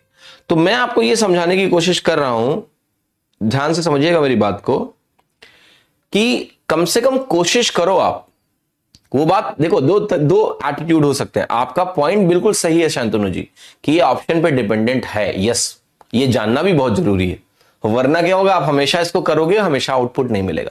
तो ये जानना जरूरी है कि डेफिनेटली ऑप्शन पे डिपेंडेंट है इस तरह की approaches. But option realistically exam में ऐसे ही आते हैं कि नहीं आते हैं? आते हैं ऐसे ऑप्शन, क्योंकि एग्जामिनर ही नहीं सोच रहा है कि तुम अप्रोक्सीमेट करके लगाओगे। जब वो ऐसा सोचेगा तब वो ऐसे ऑप्शंस देगा कि तुम ये ना कर पाओ। बट मैं आपको बता रहा हूं, एग्जामिनर अगर इतना समझदार भी है तो कई बार वो भी ये चाहता है कि अगर कोई बच्चे इतना स्मार्ट हैं, कैट में, पता है मैं कैट की बात करता हूं, कैट में कई बार ऐसे सवाल बनाए जाते हैं जिसमें एग्जामिनर चाहता है कि जो स्मार्ट बच्चा है वो ऑप्शन से करे, बाकी लोग टाइम बर्बाद करें, क्योंकि उन्हें स्मार्ट ही तो खोजना है। ठीक है, तो कई बार एग्जामिनर ये जानते हुए भी कि ये क्वेश्चन अप्रोक्सीमेशन से हो जाएगा, वो परेशान नहीं करेगा आपको, क्योंकि वो चाहता है आपको खोजना, वो हीरा ही तो तलाश रहा है वो। ठीक है, तो हमेशा ये करना है कि हमारा फ्रेमवर्क क्या है, क्या हम इसको सोच पा रहे हैं या नहीं, ये बहुत इंपॉर्टेंट। तो ये अपनी अपनी कहते हैं ना डीएनए में बिल्कुल इनबिल्ड कर लो ये। ओके, कि जब कैलकुलेशन कर रहे हैं तो एक अप्रोक्सीमेशन माइंडसेट भी आपका है जो साथ साथ चल रहा है, जैसे मेरा चलता है, तो मेरे से मिस कभी नहीं होती चीजें, अप्रोक्सीमेट जो होना है वो होगा, वो करेगा ही करेगा। ट्रेनिंग का इट्स ऑल अबाउट ट्रेनिंग यार, अपने आप को कैसे ट्रेन करना है आपको, तो ये भी करते रहिए, बट हाँ डेफिनेटली ऑप्शन पर डिपेंडेंट है। ट्रेडिशनल तो हमें आता ही है, वैल्यू एडिशन भी कर रहे हैं हम लोग। ओके, एवरेज 21 स्टूडेंट के वेट का 43 है, 2 स्टूडेंट ने छोड़ दिया, औसत 41 हो गया। Find the average weight of student who left. Okay, निकालो यार, जल्दी निकालो। कैसे करेंगे? 21 लोगों का वेट आपको दिया हुआ है कि 43 है, 2 स्टूडेंट छोड़ के चले गए तो औसत कितना हो गया? 41 हो गया। अब देखो ये जो प्रश्न है, ये सवाल बेसिकली क्या है, एलिगेशन में क्या कर रहा है, होने को ये सवाल एलिगेशन से भी हो जाएगा, इसलिए हमारी टीम ने डाल दिया है। ठीक है, क्योंकि एलिगेशन और एवरेज दोनों है चीजें एक ही। अगर आपको इसको एलिगेशन से करना है तो कैसे करेंगे? जबरदस्ती करते हैं एलिगेशन से। आप कहोगे 21 स्टूडेंट का वेट 43 है, इनको अगर 2 कैटेगरीज में बांट लें, और वो कैटेगरी क्या है? वो जो 2 स्टूडेंट जो छोड़ के गए उनका औसत हमें पता नहीं है। ठीक है, 2 स्टूडेंट जो छोड़ के गए उनका औसत नहीं पता हमको, तो उन 2 स्टूडेंट का औसत हम लिखेंगे यहां पर x। बाकी जो 19 स्टूडेंट हैं उनका औसत पता है आपको, 2 गिर गया तो 41 हो गया। ये एलिगेशन लगा सकते हो आप कहोगे ये अंतर किसके बराबर है? 2 के बराबर है। अगर ये 2 के बराबर है तो एक बात बताओ, 2 यूनिट अगर 2 के बराबर है तो 1 यूनिट 1 के बराबर है, 19 यूनिट 19 के बराबर है कि नहीं है? यस। 43 + 19 करोगे कितना आएगा आपका? 62। तो जो छोड़ के गए उनका औसत क्या है? 62, डी ऑप्शन। बट आपको ये करने की जरूरत है नहीं। मोनू जी कह रहे हैं कैसे पता चलेगा कि एलिगेशन लगेगा? एलिगेशन का केस बहुत सिंपल है यार, 2 वैरायटीज उनकी मिक्सिंग और एक मिक्सचर उसकी कैरेक्टरिस्टिक, पता चल जाएगा। तो आप देखते रहो सवालों को, आपको क्लियर हो जाएगा। 62 आ गया। दूसरा तरीका देखो क्या था कि हम एवरेज का ही मेथड लगाते पूरा का पूरा। कैसे? आप एक बात कहोगे कि ये जो 2 लोग गए, अगर ये 2 लोग 43 लेके जाते तो औसत बदलता ही नहीं। अगर ये 2 लोग 43 ईच लेके जाते तो औसत नहीं बदलता। बदलता क्या? नहीं। तो अगर ये दोनों लोग 43 ईच लेके गए होते तो औसत नहीं बदलता। लेकिन औसत क्या हुआ है कि 2 से गिर गया है, तो ये दोनों लोगों ने अपने साथ क्या किया जरा बताओ? एक्स्ट्रा लेके गए कि नहीं गए? 19 लोगों से इन लोगों ने 2-2 एक्स्ट्रा लिया, तो हर एक आदमी को 19 मिला, तो 62 औसत होगा जो लोग गए हैं उसका। ऐसे कर लो, खत्म हो गया सवाल। अदर वर्ड्स ऐसे बोल सकते हैं कि दोनों अगर 43 लेके गए होते, 86 लेके गए होते दोनों मिला के, तो औसत नहीं बदलता। लेकिन उन्होंने बाकी 19 लोगों से 2-2 और लिया, 38 और लिया, तभी उन लोगों का औसत 2 से कम होगा। तो इन दोनों के पास टोटल इतना है, तो इन दोनों का औसत क्या है? 2 से डिवाइड किया तो 43 + 19 आ गया, जो कि आपका 62 के बराबर है। यहां पर डी ऑप्शन में लिखा हुआ है 62। ओके, ठीक है। 17वां सवाल देखिए, 17वां सवाल देखिए ध्यान से। कह रहा है average number of people on Sunday is 430 and average number of remaining days of the week is 270। The average number of people per day in a month of 30 days beginning with Mondays. ये क्या कर रहे हैं लोग, इसका पता नहीं है।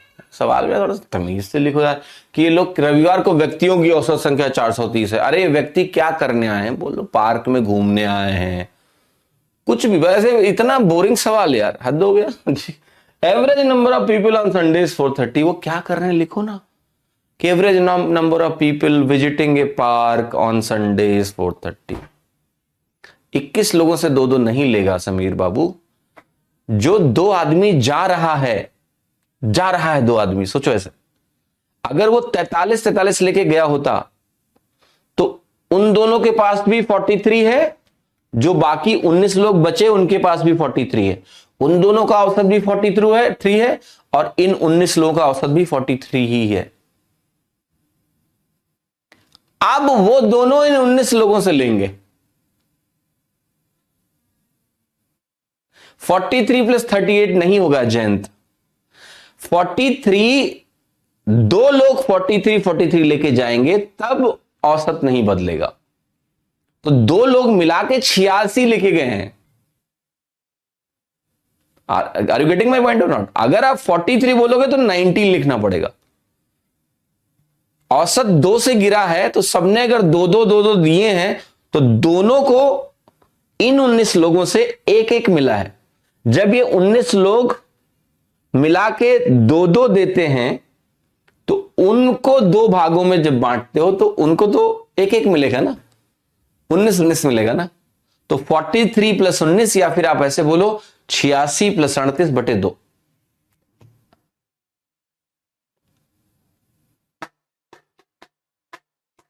समझ गए? ओके। दो लोग हैं, मैंने जब मैं ये बोलता हूं कि दो लोग का औसत 43 है और वो जाएंगे तो औसत नहीं बदलेगा। तो वो 43 टोटल 86 लेके बैठे हैं, देयरफॉर 86 प्लस 38/2, तब दोनों का औसत निकलेगा। Question number 17। जब मैं ऐसे लिख रहा हूं तो मैं ऑलरेडी ये इनकॉर्पोरेट कर रहा हूं कि मैं इसका आधा ले रहा हूं तो मैं इसका भी आधा लूंगा। ठीक है, तो चलो ये सवाल देखो, ये बोरिंग सवाल करते हैं जरा। 430। अब ये सवाल जो है बेसिकली समझना क्या है कि average number of people per day in a month of 30 days beginning with Monday. आपको ये देखना है कि पहले तो देखो संडे कितने हैं और नॉन संडे कितने हैं, क्योंकि यहां दो कैटेगरीज हैं। संडे को लोगों की संख्या दी हुई है और जो नॉन संडे हैं यानी वीक डेज हैं उसमें भी लोगों की संख्या दी गई है। तो मैं पहले देखूंगा मेरे संडे कितने हैं। आप बताओ, अगर पहला दिन ही संडे है,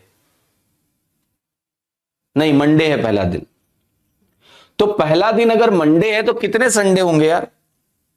पहला दिन अगर मंडे है तो कितने संडे होंगे, बताएगा कोई? पहला दिन अगर मंडे है तो 7 तारीख को पहला संडे पड़ेगा, यस, या 6 तारीख को? भाई 1 तारीख को मंडे है अगर, तो 7 तारीख को पहला संडे होगा। तो 7, 14, 21, 28, क्या 4 संडे हैं? यस। तो जो अदर नॉर्मल वीकडेज हैं वो कितने हैं टोटल 30 दिन में? 26। टोटल 30 दिन है ना, तो 2 दूनी 4 और 2 यहां बना आपका 13। तो टोटल जो रेशियो आपको मिल रहा है संडे और नॉर्मल वीकडे का, वो 2:13 बन रहा है। ठीक है, अगर वो 2:13 बनेगा तो अब हम क्या करेंगे, हम कह रहे हैं कि यहां पर एवरेज जो है वो 430 है और यहां जो औसत है वो 270 है। मुझे कंबाइंड औसत निकालना है। तो आप कैसे सॉल्व करोगे इसको? देखो, आप मान लो कि ओवरऑल औसत 270 ही है, तो ये 13 लोगों का डिविएशन 0 हो जाएगा। ये जो लोग हैं 430 लेके बैठे हैं, ये 160 का डिविएशन देंगे। ठीक है, और अगर ये 160 का डिविएशन मुझे दे रहे हैं तो 160 का डिविएशन देने वाले कितने लोग हैं? 2 यूनिट, यानी 2 लोग हैं। ये नेट सरप्लस है 270 के रेस्पेक्ट में, इसको मुझे 15 लोगों में बांट देना है। 13, 2, 15 टोटल है और यहां से मेरा आंसर कैलकुलेट होकर जो आना है वो आ जाएगा। 5 से काटोगे 5 3 15 बनेगा, 5 से काटोगे ये वैल्यू बनेगी 32। 32 इतना जल्दी कैसे लिखा? 160/5। किसी भी संख्या को अगर आपको कभी 5 से डिवाइड करना हो तो इसका मतलब सिंपल सा ये होता है कि इस संख्या को आप 10 से डिवाइड करें, यानी एक 0 काट दें और फिर 10/2 लिखोगे।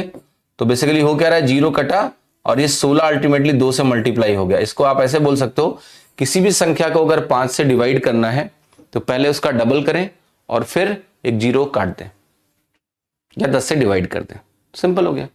तो अब ये वैल्यू मेरी हो गई, तो 270 प्लस 64/3 हो गया, और 64/3 अगर है मेरे पास तो ये हो गया 21 1/3। जोड़ दें तो बनेगा 291 1/3, और 291 1/3 कहां दिया हुआ है? ये दिया हुआ है आपको ऑप्शन डी में, तो डी आपका उत्तर सही हो गया। ठीक है, बहुत अच्छा सवाल है। करेक्ट हो गया। बट यही सवाल बदल जाता अगर हफ्ते का पहला दिन संडे होता। हफ्ते का पहला दिन अगर संडे होता तो 5 संडे हो जाते, फिर 1, 8, 15, 22, 29, 30 दिन में 5 संडे हो जाते, तो 5:25 करते, 1:5 बनता। ठीक है, तो उसमें आंसर डिफरेंट आता। तो यहां नंबर ऑफ संडेज बहुत इंपॉर्टेंट है इस सवाल में। क्वेश्चन नंबर 18 देखिए। सौरभ नाम का एक आदमी है, ये 30 किलो चावल खरीदता है 10 रुपए पर किलो, और 35 किलो 11 रुपए पर किलो खरीदेगा। वो मिलाएगा, इनको मिला के कितने रुपए में बेचे कि 30% का मुनाफा उसको हो। कितने रुपए में बेचे कि उसको 30% का मुनाफा हो। अब ये सवाल क्या है, एक टाइप, दूसरा टाइप, मिलाया, मिलाए हुए मिक्सचर को कितने में बेचें कि 30% का फायदा है। तो आप कहोगे कि सबसे पहले मुझे मिक्सचर का कॉस्ट प्राइस निकालना पड़ेगा, और जब मैं मिक्सचर का कॉस्ट प्राइस हम निकाल लेंगे तो हमें उसको 30% से बढ़ा देना है, वो हमारा सेलिंग प्राइस हो जाएगा। ठीक है, तो जरा कैलकुलेट करते हैं और देखते हैं कि क्या मिलने वाला है मुझे। तो आप ये कहोगे कि भाई देखो, ये 10 रुपए पर किलो है, ये हमारा 11 रुपए पर किलो है, यहां आपने लिया है 30 किलो, यहां लेते हैं 30 किलो, यहां हमने क्या लिया है 35 किलो। तो मुझे क्वांटिटी रेशियो मालूम है या नहीं मालूम है? यस, 5 छक्के 30, और यहां पर हो गया आपका 5 सत्ते 35, 6:7। अब मुझे मिक्सचर का कॉस्ट प्राइस निकालना पड़ेगा। तो यहां पर मैं लिख रहा हूं कॉस्ट प्राइस ऑफ मिक्सचर, और वो कैसे निकलेगा? डिविजन लगाओ। आप ये मान लो कि आपका जो औसत है वो 10 है, 10 रुपए पर किलो, 10 मान लेते हैं, तो इसका डिविजन 0 हो गया। ये जो 11 है ये 10 के रेस्पेक्ट में 1 ज्यादा है, 1 7, यानी डिविजन कितना हो गया? 7 हो गया। नेट सरप्लस 7 का हो गया, और 6 और 7 का सम क्या होता है? 13 होता है। तो हमारी जो वैल्यू निकल के आएगी वो 130 और 7 कितना हो गई? 137/13 रुपए पर किलो। ये आपका रेट आ गया मिक्सचर का। ठीक है, अब देखना, अब आपको निकालना है सेलिंग प्राइस मिक्सचर का। तो सेलिंग प्राइस क्या है? इससे 30% ज्यादा है। किसी भी संख्या को अगर आप 30% से बढ़ाते हो तो क्या करते हो आप? 1.3 गुना करते हो। किसी भी संख्या को अगर आप 30% से बढ़ाते हो तो वो संख्या ऐसी हो जाती है 130/100 गुना। हम कहते हैं कि 1.3 गुना हो गई। 30% से बढ़ाने का मतलब, सेलिंग प्राइस कॉस्ट प्राइस से 30% ज्यादा है, तो ऐसा हो गया। अगर आप इसको काटेंगे तो ये ऐसे कटेगा, 1.1 बचेगा, यहां पर 0.1 इससे मल्टीप्लाई हो जाएगा, तो ये वैल्यू आपकी आ गई 13.7 रुपीज पर केजी। आंसर हो गया आपका सी, 13.7। Okay, clear? ये सारे सवाल एवरेज में किए थे हम लोग, फिर से करा रहे हैं, समझ लो, थोड़ा सा प्रैक्टिस हो जाएगी। देखो एक्चुअल में एवरेज और एलिगेशन सेम चीजें हैं, मैंने बताया ना, वेटेड एवरेज के एक्सप्रेशन को ही रीअरेंज करते हैं तो एलिगेशन बन जाता है।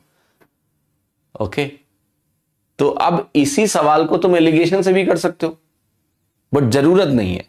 ठीक है, एलिगेशन से कैसे करोगे? स्ट्रेट एलिगेशन से औसत निकालने का तरीका क्या है? ऐसे आप कहोगे, तो ये घर पे ना आप ट्राई कर सकते हो प्रैक्टिस के लिए, अगर चाहो तो। ये वैल्यू 6 है, ये 7 है, अब यहां पर एलिगेशन लगा लो, तो आप कहोगे टोटल 13 यूनिट है। ये जो 13 यूनिट है ये 1 के अंतर के बराबर है। 1 यूनिट मेरी क्या हो गई? 1/13 के बराबर हो गई। तो ये जो 7 यूनिट है ये 7/13 के बराबर हो गई। 10 में 7/13 जोड़ेंगे तो ये वैल्यू 137/13 हो गई। फिर इसको 30% से बढ़ा देंगे, 1.3 से गुणा करेंगे, 13.7 आ जाएगा। तो इसको करने को एलिगेशन से भी कर सकते हैं, स्ट्रेट एलिगेशन लगा के। ठीक है, बट जरूरत नहीं है, but you can do it. इसलिए यहां पर भी ये क्वेश्चन है, व्हाट क्वांटिटी ऑफ टी, यानी चाय का जो 91 रुपीज पर केजी है, उसको हम मिक्स करें 110 किलो चाय के साथ, जिसका रेट 102 रुपए पर किलो है, कि मिक्सचर अगर 108 रुपए पर किलो में बेचें तो 12.5% का गेन हो। अब देखना ध्यान से, हमें पता है कि ये कॉस्ट प्राइस है, ये भी हमारी कॉस्ट प्राइस है, लेकिन ये कॉस्ट प्राइस नहीं है, ये सेलिंग प्राइस है। क्वेश्चन कह रहा है कि इतने में बेचने पे 12.5% का फायदा है। तो मिक्सचर का हमें सेलिंग प्राइस दिया हुआ है, क्या हमें मिक्सचर का कॉस्ट प्राइस निकालना पड़ेगा? यस, क्योंकि एलिगेशन कॉस्ट प्राइसेस पे लगता है। तो अब आप कहोगे कि 12.5% का मुनाफा 12.5% मुनाफे का क्या मतलब होता है? +1/8। +1/8 का मतलब क्या हो जाता है कि कोई वैल्यू अगर 8 है तो उसमें 1 जोड़ेंगे तो मुझे क्या मिलेगा? 9। ये हमारा क्या हो जाता है इधर? कॉस्ट प्राइस हो जाता है। ये हमारा क्या हो जाता है इधर? ये हमारा सेलिंग प्राइस हो जाता है। अब बहुत ध्यान से सुनिएगा और समझिएगा, ये कॉस्ट प्राइस है, सेलिंग प्राइस। ये वैल्यू मुझे 108 दी हुई है। 9 का कितना गुना 108 होता है? 12 गुना। 12 9 108 होता है। तो 1 यूनिट 12 के बराबर आ गई। तो यहां पर भी आप क्या करोगे? 12 से गुणा करोगे तो ये 12 अट्ठे आपका 96 बन जाएगा। कॉस्ट प्राइस मेरा 96 हो गया। अगर मेरा कॉस्ट प्राइस 96 हो गया तो अब मैं एलिगेशन लगाऊंगा। ये हमारा हो गया सीपी, कॉस्ट प्राइस मिक्सचर का, दोनों को मिलाने से जो बना। अब एलिगेशन लगा लो। आप कहोगे 91 में एक चीज है पर किलो, 102 रुपए पर किलो एक चीज है, और मिक्सचर हमारा क्या है? 96 है। तो अगर हम एलिगेशन यहां लगाएंगे तो यहां आएगा 6 और यहां लगाएंगे तो आएगा 5। तो क्या 6:5 बन गया? यस। अब आपको एक चीज दी गई है कि 91 केजी वाली जो चीज है वो 110 किलो है कि नहीं है? yes. एक बार चेक कर लो सब सही है कि नहीं। 6 102 96, तो ये 6 हो गया, ये हमारा 5 हो गया। ठीक है, तो what quantity of T at the rate of 91? अच्छा, ये वैल्यू 110 है। आपको इस वैरायटी का दाम 110 दिया हुआ है। ये वैल्यू आपको 110 किलो दी हुई है। तो ये अगर 110 किलो है, 5 यूनिट अगर 110 है तो 1 यूनिट क्या हो गया? 22 हो गया। 1 यूनिट 22 हुआ कि नहीं हुआ? और वही करना है आपको, ध्यान रखना। 5 यूनिट अगर 110 है तो 22 पंचे 110 है, तो ऐसे पढ़ो पहाड़ा। या 110/5 निकालना है तो 5 को क्या लिखते हैं? 2 गुना करके 10 से डिवाइड कर लेना, 22 आ गया। ठीक है, तो ये 22 को 6 से गुणा करेंगे और 22 × 6 करोगे तो आपको मिलेगा 132 किलो। और 132 किलो आपको कहां दिया हुआ है? Answer A. तो ये हमारा करेक्ट हो गया, 132 किलो। ओके, हाँ जी, क्लियर है या नहीं? यस। नेक्स्ट क्वेश्चन देखते हैं। 19 के बाद 28, 20वां सवाल। 20वां सवाल आपसे कह रहा है कि एक सॉल्यूशन है, उसमें 28% सॉल्ट है, 10 किलो पानी इवेपोरेट हो गया, तो सॉल्यूशन में 35% सॉल्ट बचा। इनिशियल क्वांटिटी बता दो। अब देखो, समझते हैं। पहले जब 28% सॉल्ट था तो एक तरह से ये कहानी में कैसे एलिगेशन लगता है, इसको समझना है आपको।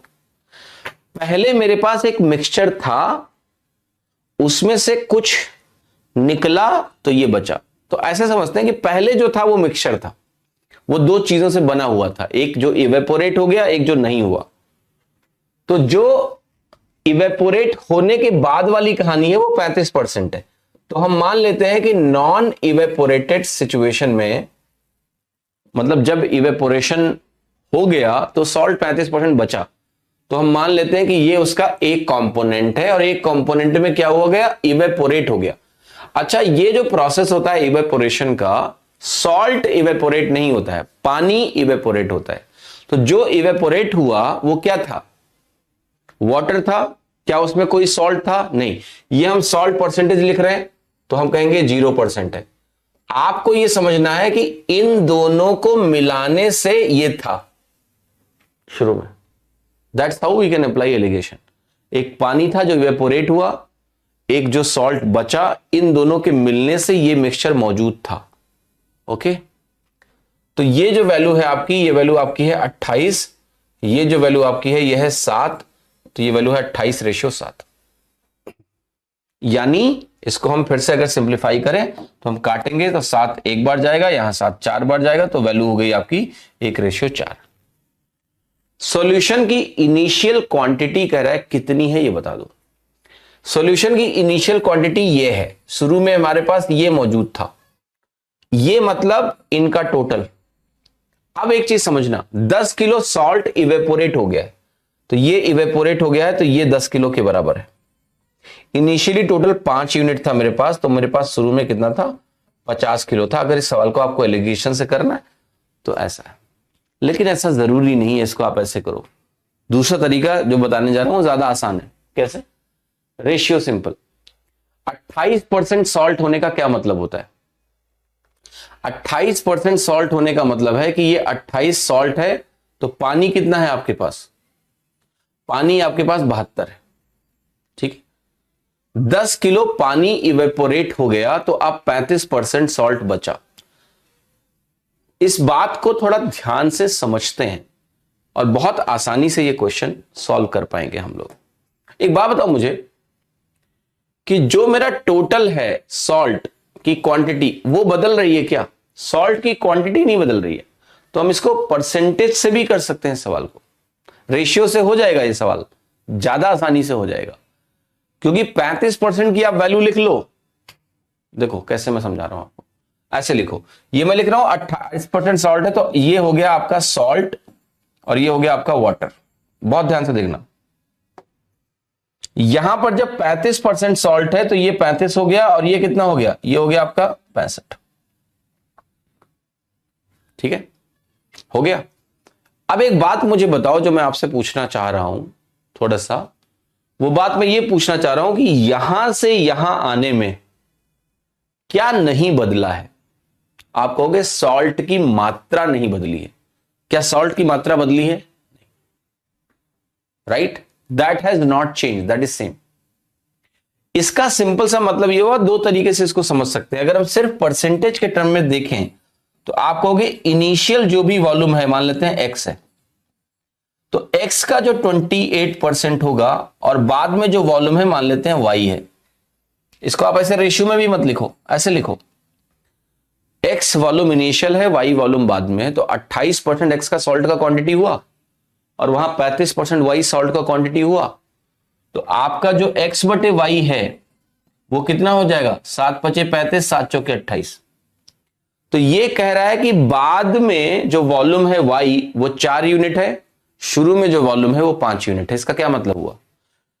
1 यूनिट की वॉल्यूम में कमी आई। क्यों आई? क्योंकि वाटर इवेपोरेट हो गया, और अगर वाटर इवेपोरेट हो गया तो ये 5 में 4 1 यूनिट इवेपोरेशन हुआ, क्योंकि वॉल्यूम में 1 यूनिट की कमी आई।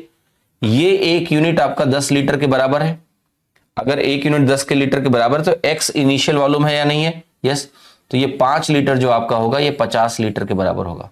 और अगर ये 5 लीटर मेरा 50 के लीटर नहीं कहना चाहिए, मुझे किलो कहना चाहिए, केजी वाला गेम है तो ये केजी कर लो, तो ये 5 लीटर तुम्हारा 50 किलो के बराबर होगा। This is the correct.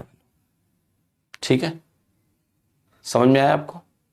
तो आज इतने ही सवाल करेंगे, ठीक है? आप इतने सवाल करेंगे, ठीक है? आप बताओ, आप इधर उधर की बातें करना चाहते हो? कर लो, कर लो, कर लो, कर लो। आओ इधर उधर की बातें करें।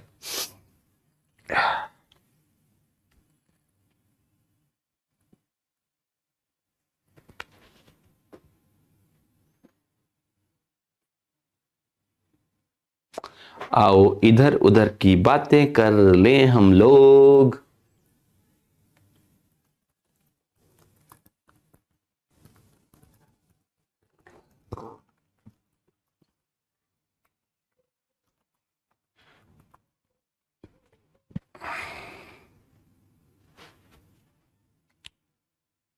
रेशियो से अननेसेसरी लंबा है, करने को कर सकते हैं, ठीक है? अननेसेसरी लंबा है, आपको ये हिस्सा जो है ना, ये हिस्सा सेम बनाना पड़ेगा 28 और 35 को।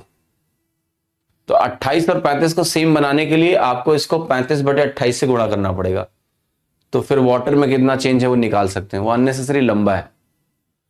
प्रोबेबिलिटी एंड परमुटेशन इस बैच में पढ़ाया जाएगा। यस, देखिए प्रोबेबिलिटी एंड परमुटेशन के 3 चीजें मैं सोच रहा हूं। पहली चीज मैं ये सोच रहा हूं कि अगर मैं सबके लिए कराऊंगा तो यूट्यूब पे करा दूंगा, ठीक है? तो मैं आपको भी बोल दूंगा वहीं कर लो, अगर मैंने सबके लिए कराया तो। अगर मेरा मन किया तो मैं सबको करा दूंगा, ठीक है?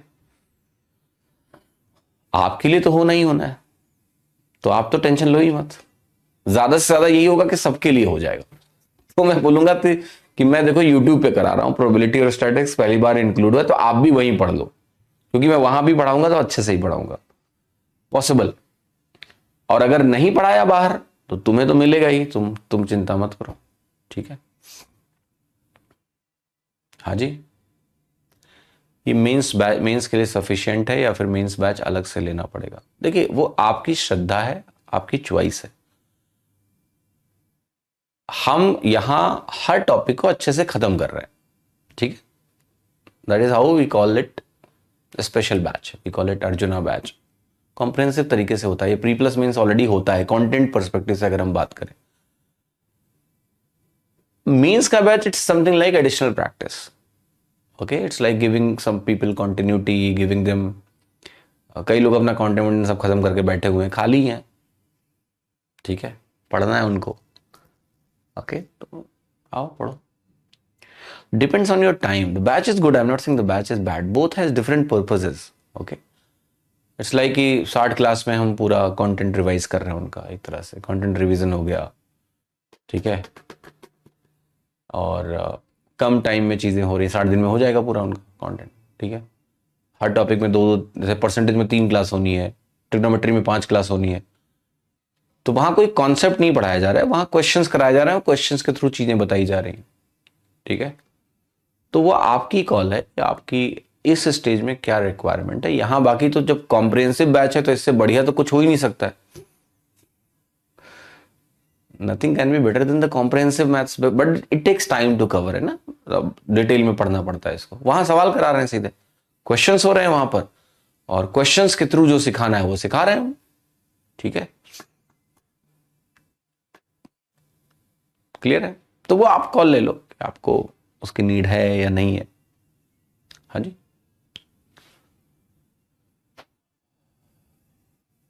मोनू जी, आपका जो प्रॉब्लम है ना, वो मैंने टीम को अपडेट कर दिया, मुझे समझ में आ गया कि किन लोगों को नहीं मिला, ठीक है। तो हमने जो वीओडी का एक्सेस दिया, आई थिंक जिन लोगों ने प्रीलिम्स एग्जाम के पहले इनरोलमेंट लिया था, कुछ लोगों को मिला, अगर रह गया होगा तो आपको मिल जाएगा, क्या है परेशान हो, ठीक है। सो करवा देंगे, आप परेशान ना हो, ठीक है। कल इसके बारे में कुछ ना कुछ करा देंगे हम।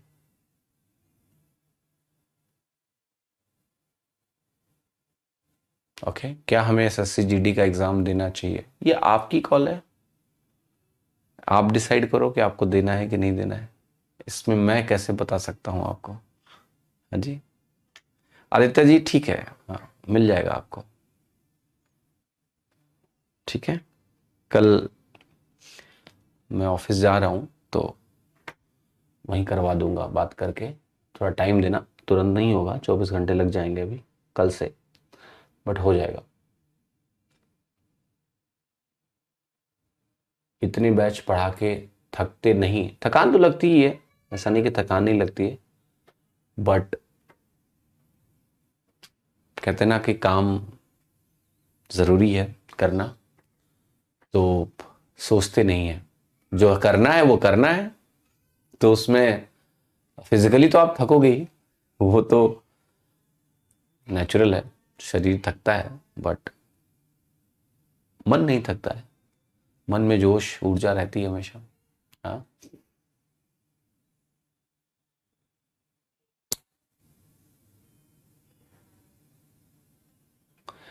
बैच कब तक खत्म होगा? देखिए बैच को, सुमित अगेन देखिए, 2 चीजें हैं, मैं आपको बता रहा हूं। अगर बैच खत्म करना है तो बैच तो खत्म बहुत जल्दी भी हो सकता है। खत्म करने के तरीके क्या है? जल्दी जल्दी खत्म कर दें पढ़ा के, बट अच्छे से पढ़ना नहीं दो ना। क्या करना है आपको? वीओडी एक्सेस मिल गया है स्पेशल बैच का, कोई टॉपिक अगर आपको वहां से खत्म करना है तो कर लो, मुझे मजबूर मत करो, ठीक है, कि जल्दी जल्दी उड़ा दो सर।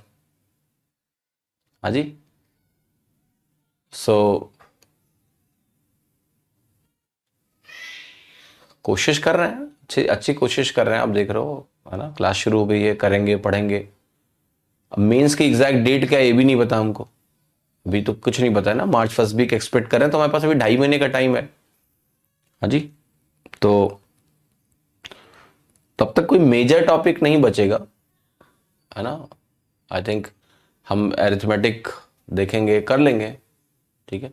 बट आपको वीओडी एक्सेस इसलिए हमने दे दिया है कि अगर आपको कोई टॉपिक खत्म करना है खुद से तो कर लो, ताकि आपको कोई रश ना हो, कोई पैनिक ना हो, ठीक है। मैं आराम से पढ़ाता हूँ, हाँ जी, ठीक है, ऑलराइट। हो सके तो बोर्ड ब्लैक करना है यार, मेरे को भी करना है बोर्ड ब्लैक। ये क्वेश्चन मैंने व्हाइट में पकड़ा दिया, बोलता हूं मैं कि वो ब्लैक करो, आंखों पे मेरे भी जोर पड़ता है काफी इससे। ठीक है, चलो अभी चलते हैं और आपसे कल मिलेंगे शाम को 6 बजे, आना जरूर। अपना ख्याल रखिए, तब तक स्वस्थ रहिए, मस्त रहिए। Okay, I scored well in preliminary. First day, still tensed about the mains and new pattern. Okay, don't worry too much about the new pattern. It's new for everybody, right? नया तो सबके लिए। तो जो चीज सबके लिए, उसमें परेशान होने से क्या होगा? ओके, तो ऑप्टिमिस्टिक रहिए और अच्छे से पढ़िए, ये ध्यान रखिएगा आप।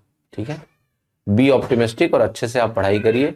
कोई भी टेंशन लेने की, थोड़ी क्यूरियोसिटी होती है क्योंकि पैटर्न नया है, तो बिल्कुल डेफिनेटली दिमाग में आएगा कि क्या आ जाएगा, कैसा आ जाएगा। पर मैं आपको बता रहा हूं, आपको घबराने की जरूरत नहीं है, सबके लिए है वो पैटर्न यार, जो भी आएगा। आप सिर्फ अपनी फंडामेंटल प्रिपरेशन पे जोड़ दो, कोई भी तकलीफ परेशानी आपको नहीं होगी। सबका हाल वही है जो तुम्हारा है, सबके लिए नया है, सबके लिए सरप्राइज है। ठीक है, तो जो आपके फंडामेंटल्स है वही काम आएंगे, एग्जाम में सब कुछ बढ़िया होगा। आप बिल्कुल परेशान ना हो, आपने प्रीलिम्स अच्छा किया तो आप मेंस भी अच्छा करोगे, क्यों नहीं अच्छा करोगे? ठीक है, ओके। सुदीप तो पढ़ लिया आपकी क्वेरी। आप देखिए सुदीप, तो आपके पास समय कितना है?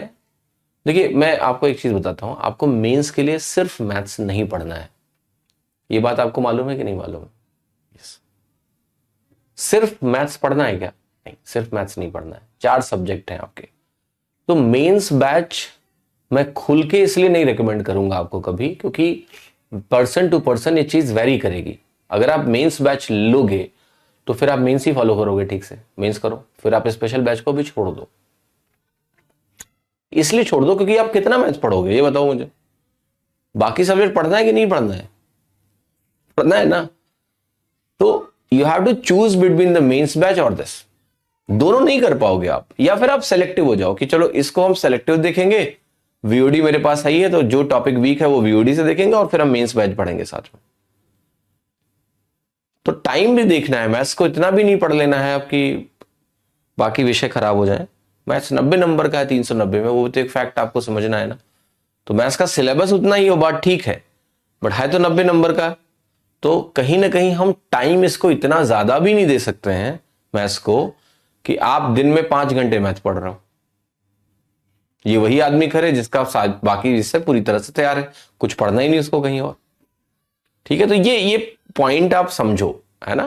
लेट अस से आपको ये है कि भाई मेरे को 60 दिन में केवल प्रैक्टिस करनी है, मेरे को थियरी और ये आई गई है, अब नहीं पढ़ना, तो फिर आप मेंस बैच पढ़ो, फिर आप यहां की क्लासेस मत देखो, because time is what the fact main factor is, है ना।